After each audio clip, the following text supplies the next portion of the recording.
जय किसान खासगी भाजीपाला बाजाराला आणखी एक मोठा कायदेशीर धक्का बसलाय। बेळगाव येथील खासगी जय किसान भाजीपाला बाजाराचा व्यापार परवाना रद्द करण्यासंदर्भात दाखल करण्यात आलेले अपील तसेच माननीय कर्नाटक उच्च न्यायालयात सादर केलेली रीट याचिका आणि रीट अपील आधीच फेटाळण्यात आल्यानंतर हा विषय आता कर्नाटक अपील प्राधिकरण बेंगळूर येथे सुनावणीस आला। शेतकरी आणि शेतकरी संघटनांच्या वतीने वकील नितीन बोलबंदी यांनी युक्तिवाद करताना सांगितले की बेळगाव एपीएमसी मध्ये पुरेशा प्रमाणात रिकामे दुकाने उपलब्ध असतानाही जय किसानचे व्यापारी जाणीवपूर्वक लिलाव प्रक्रियेत सहभागी होत नाहीत आणि खासगी बाजारातील आपली मक्तेदारी कायम ठेवण्याचा प्रयत्न करत आहेत। या प्रकारामुळे शेतकऱ्यांच्या हिताला गंभीर स्वरूपाची हानी पोहोचत आहे असे त्यांनी स्पष्ट केले। सुनावणीनंतर कर्नाटक अपील प्राधिकरणाने प्रतिवादींना नोटीस बजावून त्यांच्याकडून आक्षेप दाखल करण्याचे निर्देश दिले आहेत।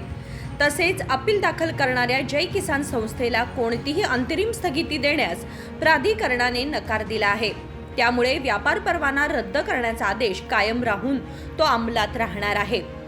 हा जय किसान समूहासाठी आणखी एक महत्त्वाचा कायदेशीर धक्का असून शेतकऱ्यांचे हित आणि सार्वजनिक बाजार व्यवस्थेच्या संरक्षणाबाबत न्यायालयाची भूमिका पुन्हा एकदा ठाम असल्याचं यातून स्पष्ट होतं।